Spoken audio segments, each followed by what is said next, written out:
Good day. Let me start by saying thank you for all of you for joining us today. And thank you to RefComm for allowing us to be part of the technical portion of this conference. This is our first RefComm event, and I am certain it won't be our last. I am Greg Becker, VP and one of the founding partners of CG Thermal. I am joined today by Joni Bova, one of our key team members and our technical sales director. The main subject matter of this presentation, introducing what we feel to be the state-of-the-art high-temperature gas-to-gas recuperator, will be given by Joni. However, I'd like to take a couple minutes to give you a short overview of CG Thermal, our capabilities, and how we focus on technical solutions for our customers. We strive hard to be a valuable resource to our customers. We leverage in-house strengths and capabilities with our technology partners worldwide. And as a result, we have leading experts in their fields to support us. And this includes the high temperature gas-to-gas technology we will be talking about today. We take a partnership approach with our customers. We call this consultative expertise. And the process is relatively straightforward. First of all, we listen to our customers. We not only want to understand your needs, but also your in-house capabilities. Some customers have extensive in-house project capabilities and really only need us to design and build the equipment. Some other companies don't have as strong in-house project capabilities. So you may want us to get involved with not only the equipment, but also the overall process design, the controls, the HMIs, etc., all the way to supplying a turnkey prefabricated skids and even being involved with the HAZOP meetings. The second thing is we do encourage transparency. We want to have an open dialogue so that we, again, best understand how to fulfill your needs. We take ownership of our equipment and systems. What we mean by that is we will help you to avoid the landmines. We look at the equipment as you have specified, and if we feel there needs to be some changes or upgrades, we are not afraid to let you know. We have innovation. We are constantly looking at ways to improve our products and improve our services. And this is not just a lip service. We have invested quite a bit of money over the last 12 months in our plant to make it state of the art. And lastly, we are constantly looking at ways to expand our range of expertise. We partner with the world's leading process and equipment experts worldwide. Prior to establishing CG Thermal, the founding partners of CG Thermal had over 100 plus years of designing and building mainly heat exchangers for acid service, focusing mainly on hydrochloric acid, sulfuric acid, nitric acid, and mixed acids. So it was only natural that our first focus when we opened our doors over 10 years ago was heat transfer technologies. Along with our heat transfer technologies and our expertise in thermal and mass transfer, we have a very nice family of materials. The most universal is our UMAX advanced ceramic. It is universally erosion and corrosion resistant. It is used in your most oxidizing and reducing environments. Secondly is our Improvite graphite. Our Improvite graphite is the first choice for HCl applications and for sulfuric acid up to 85%. One of our newest members of the family is our Improvite GC, which stands for Improvite Graphite Compound.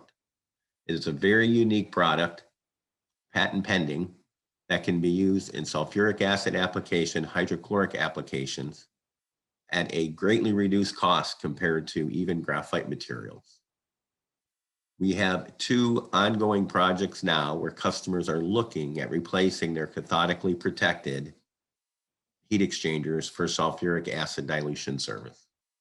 And lastly, we get involved with your stainless steel and your nickel alloy materials. Since establishing CG Thermal, we have expanded our OEM equipment capabilities to include engineering design packages, These are design packages where we will supply you with complete engineering and operations, HAZOP review on your site, and the controls and control instrument loops to allow you to build and install your own acid processing system. Along with the design package, we offer a major equipment package, which would include the major equipment required for your processing. And lastly, we will supply turnkey package unit. That includes the engineering design package, the major equipment package, and the turnkey package unit, which includes the galvanized steel frame, the ladders, the electricals, basically everything you need to take it off the truck and put it into service. Excuse me. Our key areas of expertise include hydrochloric acid, sulfuric acid, mixed acids, and lastly, high temperature gas processing, which is what Joni is going to talk with you about today. Joni, it's all yours. Thank you, Greg, and welcome to everyone. Thank you for taking the time to spend with us to discuss this issue of designing in reliability and efficiency for high temperature gas to gas heat exchangers. Now, these are probably exchangers you're very familiar with in the sulfuric acid plant. These are the ones that are operating at 800 degrees C and above. They're used as preheaters and as interchangers. You may have seen them on the catalyst bed in the sulfur furnace area, or in regeneration if that's where you're involved. These can, we've seen applications much higher than the 800C, almost twice that. Not in sulfuric acid applications, but the range and the use of these high temperature heat exchangers really goes far beyond the sulfuric acid plants as well. But some of the challenges in wherever you find these are similar. So if you've been working with these high temperature recuperators, you're probably familiar with some of these common failure modes we're going to be talking about. One of them, probably one of the most common and irritating, is cold end corrosion. Cold end corrosion occurs when any of the corrosive constituents in a gas stream are allowed to condense and thereby become corrosive. So at any point within the exchanger, the material temperature of the heat exchanger is below the dew point, this corrosion mechanism is going to be allowed to set itself up. Those can cause, repeated downtime in order to replace the materials that have gone to failure. The other type of cold end issue is fouling.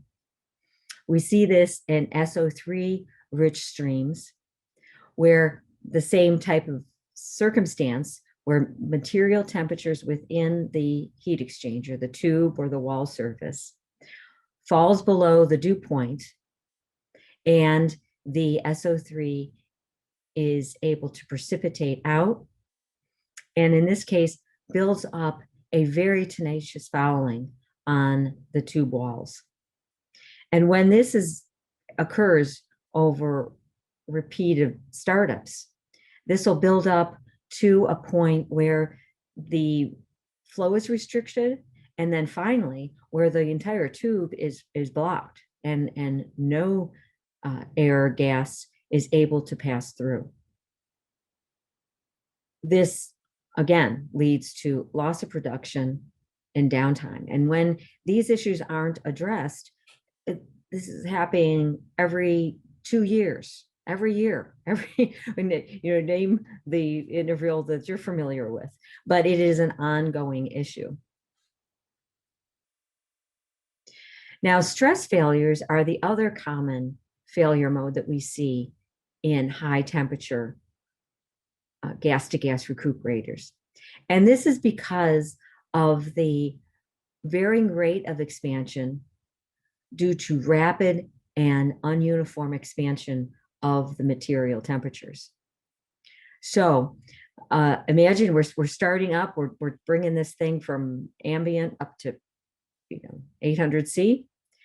The tubes and everything inside that heat exchanger are expanding. If they're not expanding at the same rate,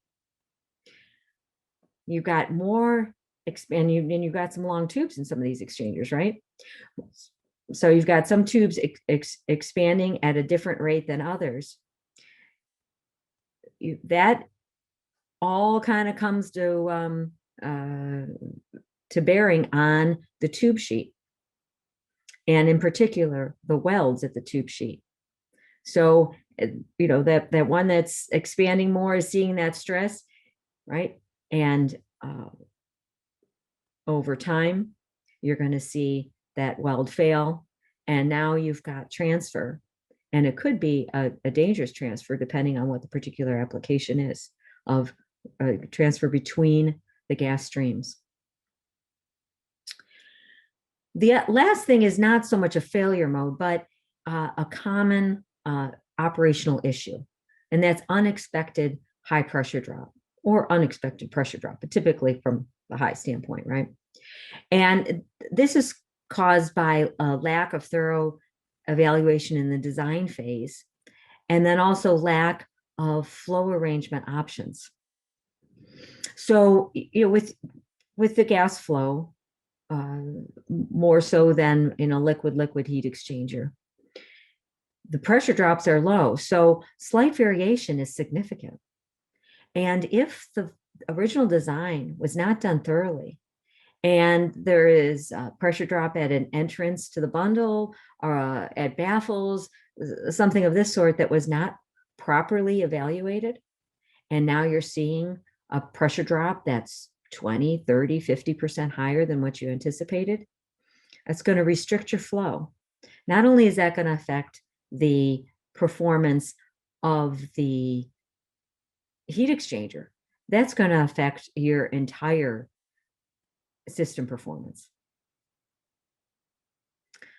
Now, standard shell and tube recuperators really don't have a whole lot of options.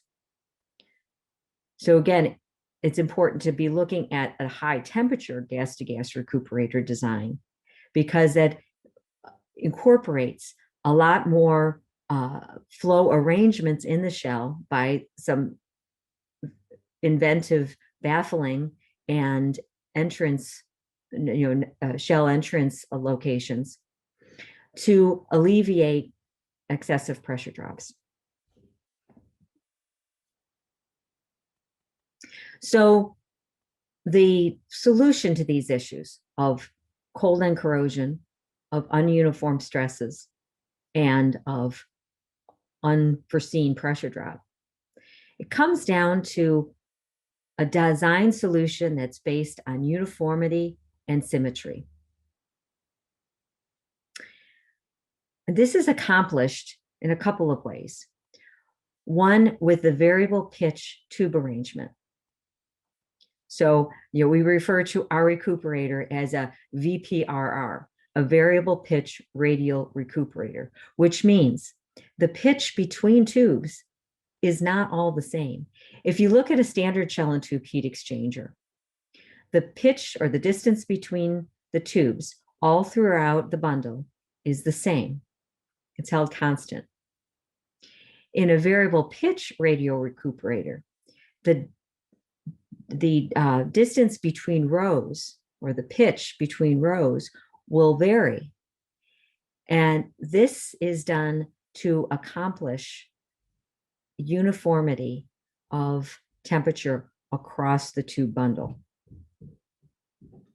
With that uniformity across the tube bundle, we're not going to see one tube expanding at a different rate as another.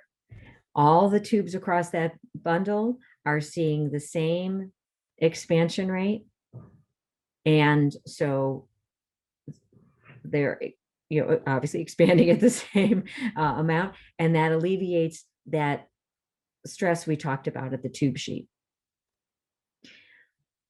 With the variable pitch, we're also going to be able to accommodate for any low temperature spots and basically design them out by varying the pitch around that. The other design component of the variable pitch radial recuperator that I alluded to earlier is the proprietary baffle and pass arrangement. So it's not a simple counterflow with no options. Right? We look at where we can place an inlet. We're creative with the baffle arrangement in order to minimize the pressure drop, maximize the efficiency, and also avoid the cold spots and the uneven thermal expansion of the materials. And how do we do this? That's a lot, right?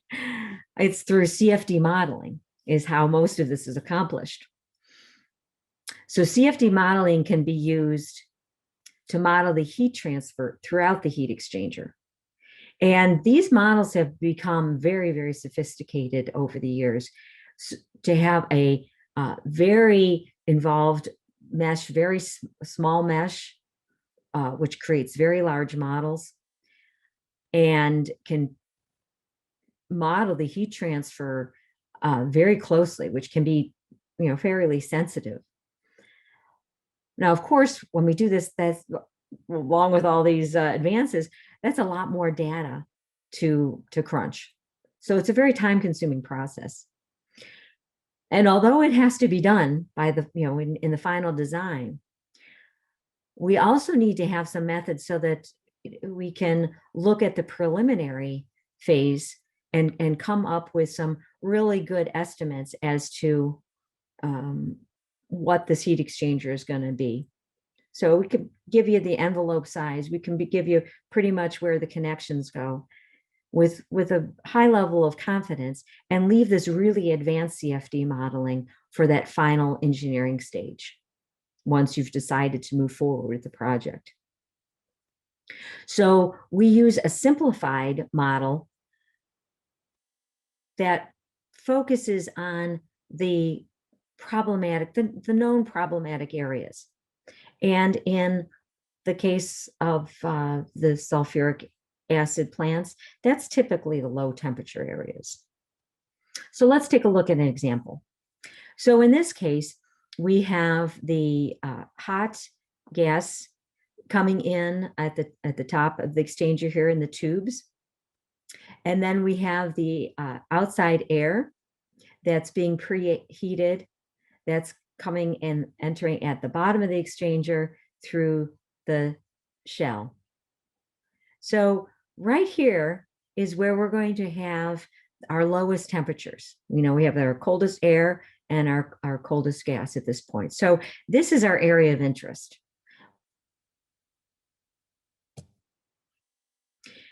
Now we could take a look at the CFD and do the full heat transfer model, and it would look something like this.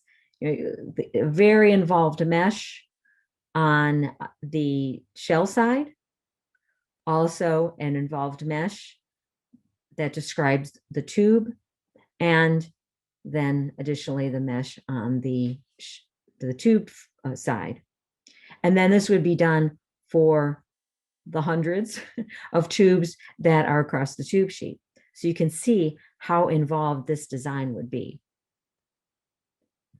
So for the initial screening approach, so what we would provide for that proposal stage design, we can look at a simplified heat transfer model and get a very good approximation of the final design. Like I said, this would be the preliminary. In the final engineering, you would want to have a much more detailed. But in this case, what we can do is make some assumptions. So for the tube side flow, we it's a fairly predictable model, and we can make assumptions based on standard boundary layer and convective heat transfer coefficients with great reliability. With the tubed as well, we can model that as a single surface based on past experiences and, again, some predictive models. So you can see how much this simplifies the model, and therefore we can do a lot of iterations fairly quickly to be able to see how adjusting pitch affects things, how adjusting the flow pattern through the shell and the baffling affects things, and how the nozzle arrangements can affect cold spots, thermal expansion, pressure drop. So this is the information that we're going to be presented after that modeling. So here you can see a section, a cross section at that cold air end, the cold air inlet, and your few of the tubes across the shell. And then we can zoom in on that to get as much detail as we need. So here we have the tube wall. And in this view, again, here's the tube wall. Right. So we can see exactly what's going on across that at the tube wall, and what sort of temperatures we're seeing, and if there's cold spots there that need to be avoided. And this is another view that gives us a view across the face of the tube bundle. So here's our array of tubes. Here would be the section where the air inlet is located. And you can see the temperature is closest to that air inlet. And then as we get a little further out here, okay. And what we're trying to do, this is going to be a problem area right here. This is going to be below our dew point. We want to be up here closer to these 400-degree temperatures. Okay, so this has been determined as something we want to avoid.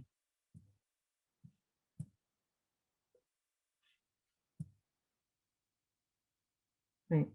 So what do we choose to do here? We need to avoid that intake air seeing the coldest gas stream, or coldest part of the gas stream, right, at the exiting gas. And so with these repetitive iterations of the CFD model and changing a few things, we determined that to put the air inlet up much higher at the tube, where the tube wall temperature is above that 400-degree dew point temperature. With our unique baffling system arrangement, we can bring that in. We have a section of parallel flow and a little bit of cross flow, and then the majority is a counterflow. Right. We can also model exactly what's going on here, pressure drop wise, and make sure that the baffling is going to be done in such a way as to keep the pressure drop to a minimum. Okay. At the same time we're doing this, we're also paying attention to the temperature gradient across the tube sheet, making sure that's uniform, varying the pitch of the tubes in order to get that uniformity.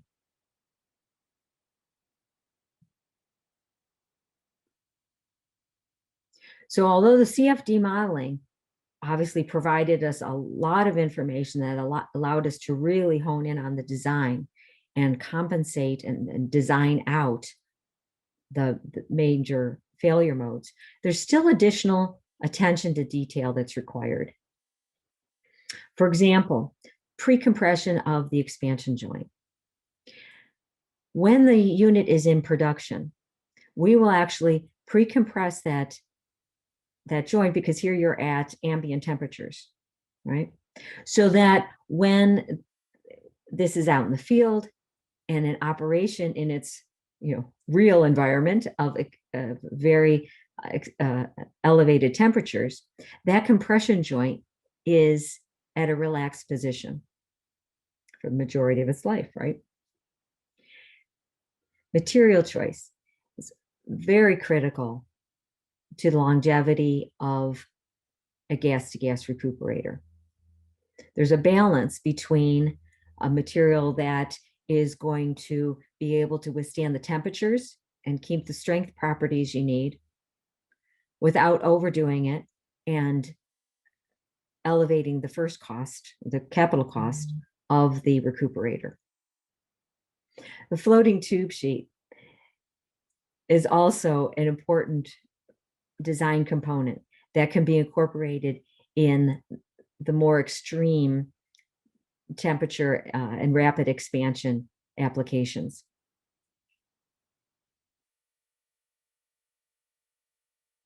So in conclusion, incorporating the CFD modeling, taking into account all the mechanisms that are involved in the gas-to-gas recuperator, addressing cold end corrosion, uneven stresses, and pressure drop, you can extend the operating life of the exchanger 2 to 3 times over what a standard shell and tube design would allow. And doubling back to what Greg had said early on, that is why the open dialogue is so important. It's important for you to be able to relay to us what you've seen in the past, what your concerns are, and for us to explain to you what we're proposing, so that through that dialogue, we can really address any of the potential problems. We're not going to try something you already did before, and we're not going to miss a critical operational assessment that needs to be taken into account. So we really do look forward to your questions. We look forward to you coming and visiting us at our virtual booth and discussing what you've seen in the past, any current issues you might have, and really any experiences you might have that can kind of enrich our knowledge of this high temperature gas-to-gas arena. And we thank you again for your time, and we look forward to speaking with you and sharing the rest of the conference with you. Thank you.